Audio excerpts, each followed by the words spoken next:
This is the tragedy of the Shafia family, the case of killing for honor that left Canada in complete shock. On June 30, 2009, a car was spotted underwater at the Kingston Mills Locks. Inside the car, police discovered the bodies of 4 women, 3 sisters and a cousin. They were all from the same family, the Shafia family, originating from Afghanistan. Rona, born on July 25, 1960 in Kabul, Afghanistan, was a shy girl who grew up in a large, liberal family of 9 children with few restrictions. In 1978, at the age of 18, just after finishing her studies, her father arranged a grand ceremony in one of Kabul's most prestigious hotels, the Continental Hotel, for her marriage to Mohammed Shafia. Mohammed, on the other hand, had no education but had a good sense of business. He was also from a large, but rather poor, family. When he was just 2 years old, his father passed away and he was forced to leave school to help his mother raise his brothers and sisters. Mohammed was smart and, from a young age, specialized in repairing electronic devices. As he grew, he honed his skills and business sense, and as an adult, he opened his own business in Kabul, buying and selling electronics such as radios, vacuums, and appliances.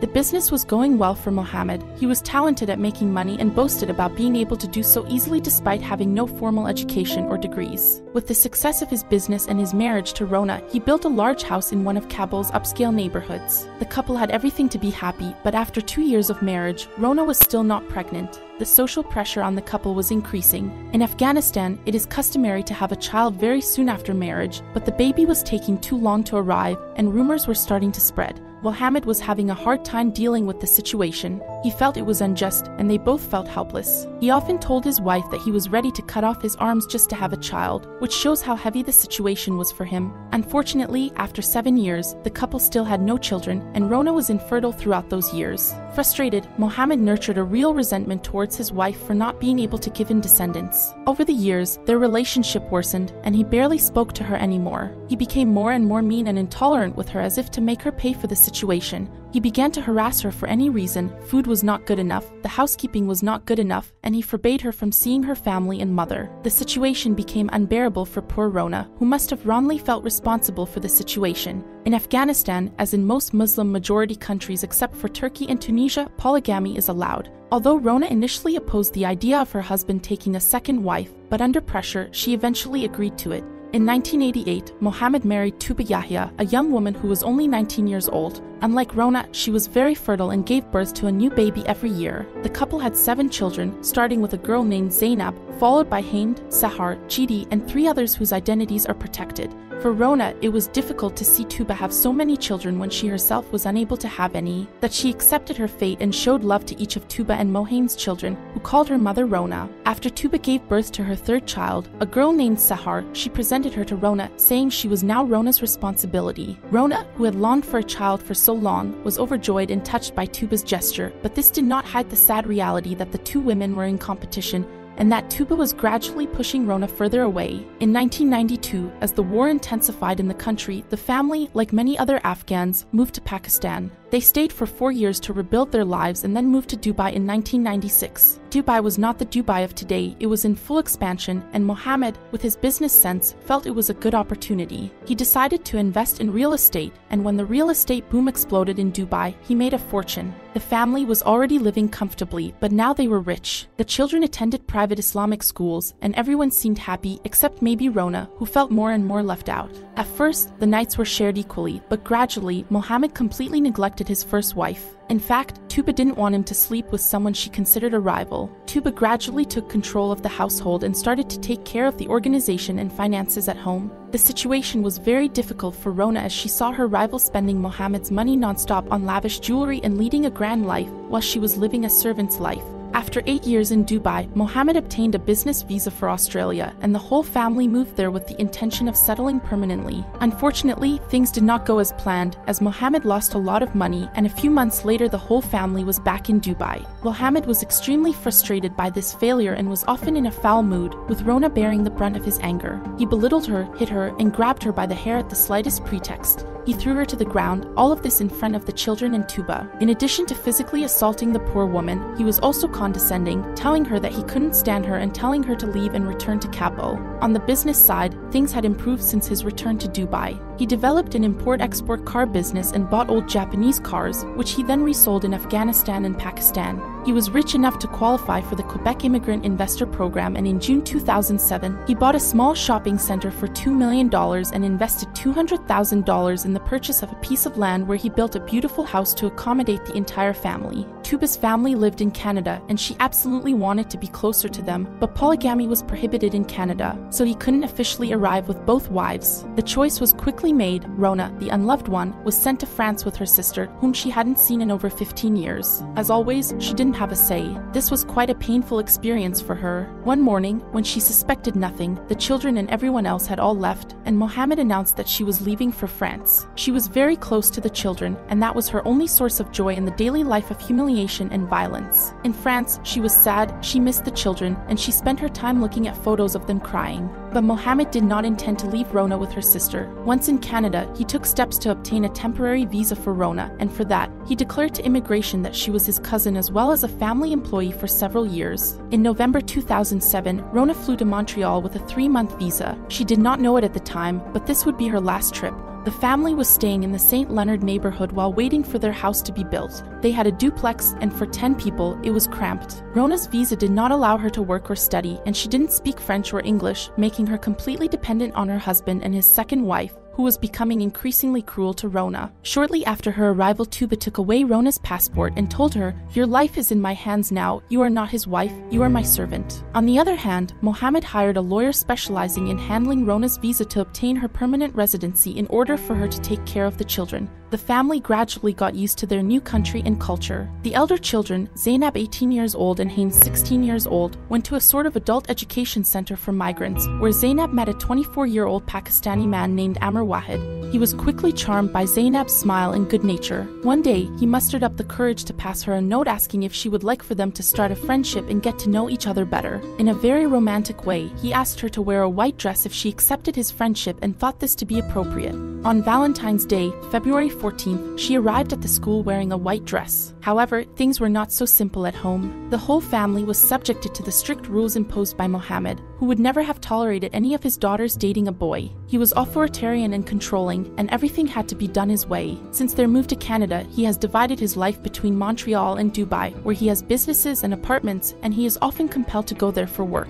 Sometimes he would travel alone and sometimes with his second wife, Tuba. When he was away from home, it was his son Haim who was in charge of monitoring the women and children of the family, and he did this with a lot of zeal. From a young age, Mohamed encouraged his children to spy on and report on each other, and when one of the children reported on one of their siblings, they were rewarded and the guilty party received severe physical punishment. Zainab knew she had to be careful of both her father and brother, especially since they both attended the same school. She knew her budding romance with Amr had to be kept hidden, especially from her brother's eyes. So from the beginning, she sent Amr an email explaining that they both had to be very careful. The young couple would secretly meet, having dates at the library away from her brother's eyes. She was afraid of her brother's violent reaction, or worse, her father's reaction, if he were to find out. But one day, she was not careful enough. While her father and mother were on a trip in Dubai, she invited Amr to walk her home. There was only Rona at the house that day, but somehow Haim knew and showed up unannounced and caught them off guard. Amr was forced to hide in the garage before he could escape, but the damage was already done. As a result of the incident, Zainab was severely beaten and punished. She was no longer allowed to leave the house, not even to go to school. She was confined to her room for 6 months and could only leave to eat with other family members. The atmosphere in the house was very tense, and the other girls in the family suffered from the constraints imposed by their parents. Zainab was starting to make friends and wanted to live a Western lifestyle. She wanted to go out, see friends, date boys, and dress as she pleased, but this was impossible.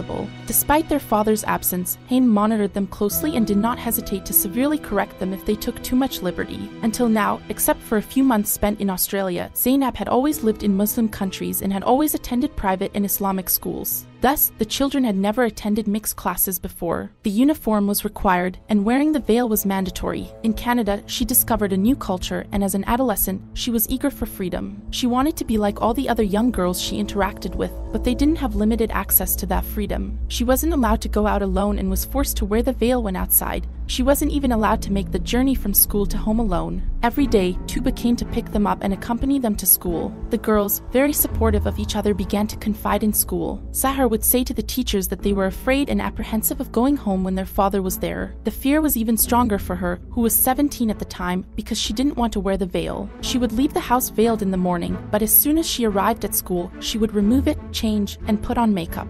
One day, her father unexpectedly showed up at school and found her not wearing the veil. Upon returning home, she was severely beaten by her brother, even hit with scissors, and punished like her older sister before her. She no longer had the right to leave the house, and they could no longer go to school. Completely desperate, the young girl attempted to commit suicide by taking medication, but she was caught by Rona, who was completely panicked and asked her what she was doing. She was concerned for the girls, whom she considered her own daughters. Remember, it was exactly Sahar who had been symbolically given to Rona at birth. Tuba, on the other hand, who was also present at the house that day, reacted in a totally indifferent way. The girls could count on Rona's kindness and gentleness. She always tried to protect and cover them from their father's anger, which Tuba shared and was even stricter than him. When Sahar was finally allowed to return to school, she appeared sad and had lost a lot of weight. The school decided to make a report to Child Protection, and a social worker went to meet the young girl, who was scared and crying, worrying about whether her parents would be informed. Unfortunately, the social worker had to summon her parents, and the interview was conducted in the presence of her father and mother. And with her father raging, Sahar was frightened of the upcoming repercussions and mistreatment and decided to retrain her complaints. The social worker submitted her report, saying that the young girl was terrified, but that intervention was not recommended.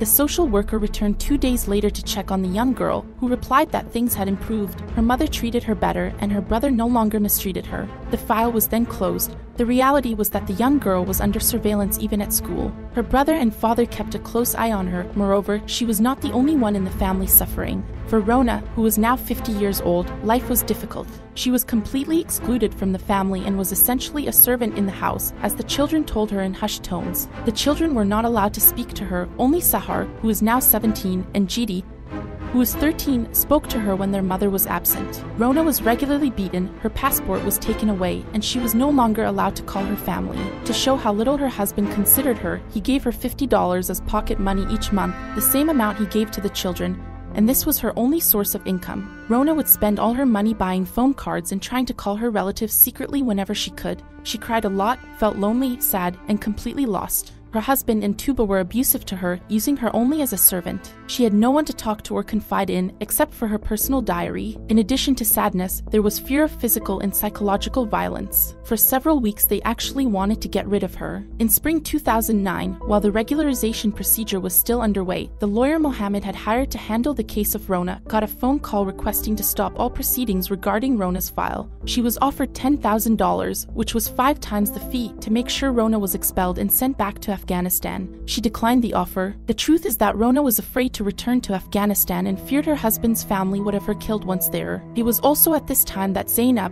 who had not seen Amr for a year, reached out to him. The feelings were still there, so she took the courage and sent him an email to arrange a meeting in a cafe. During this meeting, she told him that she wanted to run away with him, but they were students and didn't have the means to take an apartment or support a family financially. This clandestine meeting again reached the ears of her father and brother, who beat her as punishment. This time was the last straw for Zainab, and she left the house that evening with the intention of running away and never coming back. She called Amr to come pick her up, and she ended up in a shelter for women in need. When her brother found out she had fled, he was furious and contacted the police to file a kidnapping complaint against Amr. However, the police were able to reach Zainab by phone, who declared that she left of her own accord to escape the pressure from her parents and brother. The kidnapping case was thus closed. While Zainab was still in her refuge on the other side of town, she had given much thought to her decision to get married to Amr, thinking that she would be freed from her father's control. But Tuba, her mother, managed to get in touch with her, and to Zainab's great surprise, her mother told her that her father was in agreement, but she needed to come back home first. At first, Zainab, who was very afraid of her father, refused her mother's proposal. Meanwhile, back at home, the atmosphere was extremely tense after Zainab ran away from home. Hind harshly punished and beat Rona and the other girls in retaliation. It was then that the police received a call from a passerby a few days after Zainab's departure, reporting that they had been stopped by 3 teenagers who asked them to contact the police because since their older sister left the house, they were terrified for their lives. They were afraid of their father's reaction, who was returning from Dubai. The police, being very responsive, went to Shafia's home, and upon their arrival, the girls were alone with their mother and seemed to be terrorized. Several questions were asked to find out what was exactly happening in the family, and the police then contacted Child Protection. However, the case was unresolved because it was Friday and the weekend was starting, and when the social worker visited the Shafia family, the children had already changed their behavior. Again, it was noted that no action was recommended. On May 1, 2009, Mohammed flew to Dubai again, and during his absence, with Tuba's insistent encouragement and Amr's encouragement, with an everlasting regret, Zainab went back home and the preparation for the wedding started. Mohammed had given his blessing for this wedding, even though he did not approve of the marriage as the groom was Pakistani and not Afghan. In his absence, he asked Tuba's relative living in Montreal to organize his daughter's wedding. On May 18th, the religious wedding took place in a mosque in Montreal. Mohammed, who was still in Dubai, was absent. The next day, Tuba's uncle organized a reception in an Iranian restaurant, but none of Amer's family members were present since they also didn't approve of their son's marriage. On the same day, Mohammed took a call and was informed of this. He became extremely angry, feeling it was a shame and an insult to his family. He immediately ordered that the wedding from the previous day be annulled. Hamad and Tuba took Zainab aside, and after several minutes of discussion in private with her, Zainab told Amer the decision that was made from that discussion. She told him that, unfortunately, the wedding had to be annulled as she had no choice and would not leave her family. The groom was in shock. Shortly after this, Zainab was promised to one of her Afghan cousins, and the couple divorced. On the other hand, Zainab was not the only one to have fallen in love with a boy. Her younger sister, Sahar, who was 17, had been seeing a boy named Ricardo for several weeks. He was from Honduras and Catholic. Like Zainab's marriage to a Pakistani man, which was not supported despite being from the same religion and having similar cultures, Sahar knew her relationship with Ricardo would never be accepted, but she was in love, and they both had dreams. They wanted to leave Canada and live safely with their loved ones. Ricardo had even planned to throw off the scent to protect himself from Sahar's family. He had planned to make them think they had gone to Honduras, but in reality, they wanted to move to the United States. On June 5, 2009, Sahar and Ricardo were in a restaurant with one of their friends when one of Sahar's brothers surprised them. Since the school veil incident, the whole family has been tasked with monitoring them. The brother approached the table to see what was really going on and coldly questioned Ricardo, asking if he was her boyfriend. Panicked, Ricardo, who knew the relationship had to be kept secret, said that he was their other friend's boyfriend. The brother kept on insisting, but Ricardo stuck to his story. After the incident, Sahar was terrified that her brother would spy on her for their father and Hamed when they returned from Dubai. Fearing for her safety, she contacted Child Protective Services, but they told her that because she was almost 18 years old, they couldn't do anything but direct her to an emergency shelter. On June 13th, 8 days later, Mohammed and Hamed returned from Dubai. The atmosphere in the house was electric, and everyone was afraid of the return of the two men. Zainab hadn't seen her father in a month and a half since just before her cancelled wedding. Sahar had been caught by one of her younger brothers with Ricardo, and she feared that he would tell their father. Jidi, who was 13 years old, had also caused problems. Jidi was frequently absent from school without reason and had become aggressive with other students. She was also caught stealing, even though the family was wealthy. After this incident, the school contacted Tuba's mother to tell her what had happened. The mother said she didn't know what to do with her daughter and that she was out of control. In fact, Jidi was doing all of this to get placed in the care of Child Protective Services and in a foster home. This was all a way to get attention from the authorities. The atmosphere around the father and son was extremely tense, but to everyone's surprise, the two seemed relaxed and in good humor. Mohammed also announced to his eldest daughter that he had forgiven her, but something felt fishy. In reality, Mohammed was informed about the incidents and had come up with a diabolical plan to avenge what he considered to be a disgrace. To make it more understandable, additionally, there was something even more serious that was discovered. One of the boys in the family had hacked into his sister's phones and stumbled upon some compromising photos. The girl was actually with her boyfriend and was not wearing a veil and even sometimes was in a swimsuit. Unfortunately for her, the informant, in his eagerness, showed the photos to his father. Hamed and his father decided to avenge the family's honor, and for that, they had to kill her. For 2 weeks, Hamed had been researching how and where to kill someone, and the computer analysis would later reveal it. 9 days after his return, on June 22nd, Mohammed announced to the family that they were all leaving the next day for a few days of vacation at Niagara Falls. Since there were too many of them to travel in the same car, he bought a second car, a Nissan. The next day, June 23rd, the whole family left Montreal. Hamed and Mohammed took the family car, a Lexus, with the youngest children, and Tuba drove the Nissan with Rona, Zainab, Sahar, and Jidi on board. The atmosphere in the car was rather good. The girls were busy with their cell phones, sending messages and photos to their friends. They stayed in the area for 5 days, and everything seemed to be going well. But one person missing is Hamid.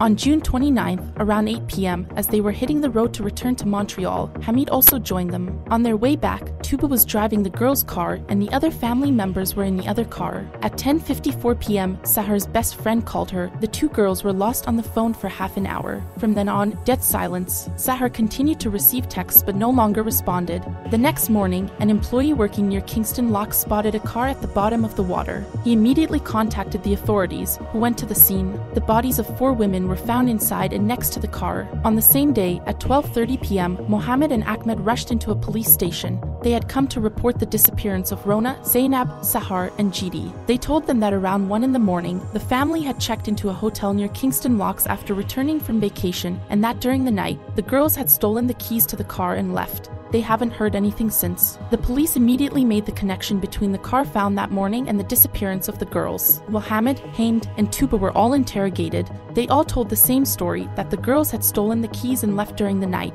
They had probably lost control of the car and fallen into the locks. Hind was extremely nervous and chaotic. While examining the car, the investigators found several disturbing pieces of evidence that made them think that the tragedy was perhaps not just a terrible accident as it appeared to be. There were broken pieces of a headlight near the accident scene, but the headlights of the Nissan were intact. It seems another car was involved. The police also discovered that earlier that morning, Hind had called 911 to report a minor accident with his car in Montreal, but the truth was that he was in Kingston, 300 kilometers away, and as strange as it sounds, it happened in an empty parking lot. Now, was he hiding something? Also, during the time when the family was on vacation, Hamid's cell phone showed that he went from Niagara Falls to Kingston, near the city's famous but secluded locks. A key piece of evidence was the ignition. If the car had been driven into the lock, why was the engine turned off when the car was immersed? The car was in first gear, which seemed suspicious because, if there had been an accident, the driver would have tried to put the car in reverse as it fell. But that's not all. The seat belts were on, and the front seats were fully reclined as if nobody was driving. The women were found in only 2 meters of water, and yet there were no signs that any of them tried to escape. Days later, Mohammed and Tuba cried on television over the loss of the 4 victims and stuck to their stories, but little did they know that, at that point, the police knew that the deaths of Rona, Zainab, Sahar, and Jidi were likely a criminal matter. They were convinced that other family members were involved in the tragic disappearance, but they didn't have enough evidence. When they examined the family's Lexus, they found that it had a broken headlight, and the debris found near the locks matched the headlight of the Lexus. So the police decided to put the family under surveillance to get proof of their involvement. They placed listening devices in the family car. The next day, on July 19th, they captured a conversation between Mohammed and Tuba. He said, "We don't have to worry about knowing that our daughter is in the arms of someone. God's curse on them for generations. May the devil spit on their graves. Is that what a daughter should be? He's such a whore." At some point, Tuba sounds almost remorseful, saying, "I know that Zainab was already done, but I wish the other 2 weren't." He continues to say, "No, they messed up. There was no other way than to die because there is a no more important thing than honor," he adds. "They were traitors, they all betrayed us. Just for that reason, when I see the photos, I feel relieved. I say to myself, well done, and if they ever came back to life, without doubt, I would do the same again. They betrayed us greatly. There is no worse betrayal." The recordings made in the following days were enough to justify the arrests on July 22nd, just after 3 weeks of investigation. Mohammed Shafia, Tuba Yahya, and Hamad Shafia, who was about to leave the country for Dubai, were all arrested. All 3 were charged with first-degree murder and conspiracy to commit murder. They all pleaded not guilty. The trial opened in January 2012 and was held in 4 languages. The evidence was overwhelming, whether they were already dead or unconscious at the time of the immersion on July 1st, 2009, the women were pushed into the water by the Lexus. It was indeed murder. The parents and son were all found guilty of premeditated murder after 15 hours of deliberation and were sentenced to life in prison with a 25-year parole eligibility period. The motive was recognized as a crime of honor. Although this may be true, why did they kill Rona if she always respected the rules imposed by Mohammed? It seems that Rona's death was a non-negotiable condition for Tuba. She was willing to kill her daughters because they supposedly dishonored the family, but there had to be a trade-off.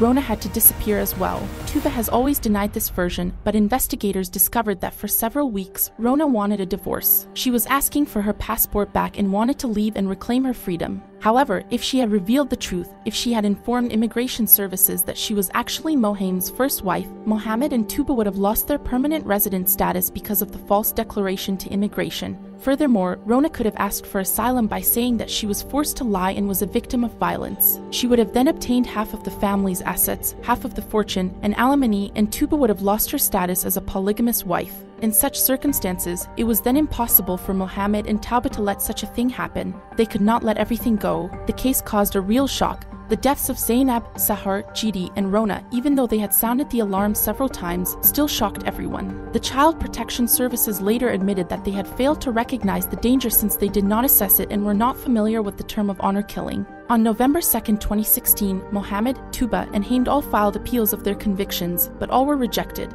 They are currently still incarcerated in Canada, and upon their release from prison, they will be obliged to leave Canadian territory. I feel deeply for the 4 women who were sacrificed for honor, but whose honor? The honor of what? When we really consider crimes of honor and what justifies them in some societies or countries where there is no strong rule of law, where the rules of life are often set by customs and traditions, these societies are based on a culture of honor that dictates strict and merciless rules. Regardless of the period, the honor of the family, clan, or tribe rests on women, and any man in that community can feel like a defender of that honor and act as he sees fit. This is why, if a young girl has a behavior judged harmful to the family's honor, or if she refuses to comply with the laws of the community such as arranged or forced marriage, any man can intervene, including murder. On the other hand, if it's a case of adultery, it is most often for the man, typically the husband, to settle the issue, which is considered a personal matter not involving the entire clan. The phenomenon of honor crimes is not new and dates back at least to ancient Rome, where the oldest man in the family had the right to kill a single daughter who had had sexual relations or an adulteress. Men had to control women's reproductive power to ensure their line.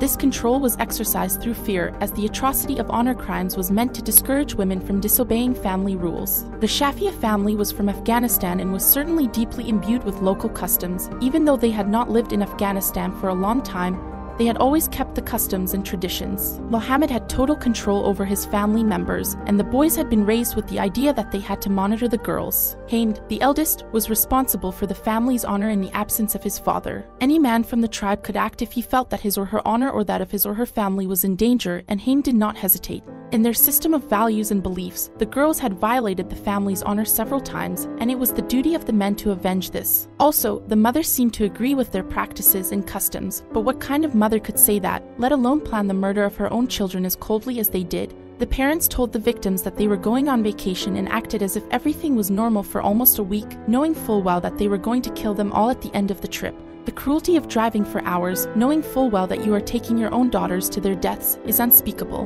Mohammed Shafia, the head of the family, used his interpretation of Islam and its laws to commit these horrible crimes, as if the God he cherished and feared could validate and condone such atrocities. My thoughts are with these 3 sisters, who were sacrificed by their parents and brothers, and the cruelty towards them is horrible. With regards to poor Rona, whose only crime was to be unfortunate enough to be sterile, I truly hope that now Rona, Zainab, Sahar, and Jidi have found their peace and are free at last. Thank you for listening, and don't forget to follow for more crime stories.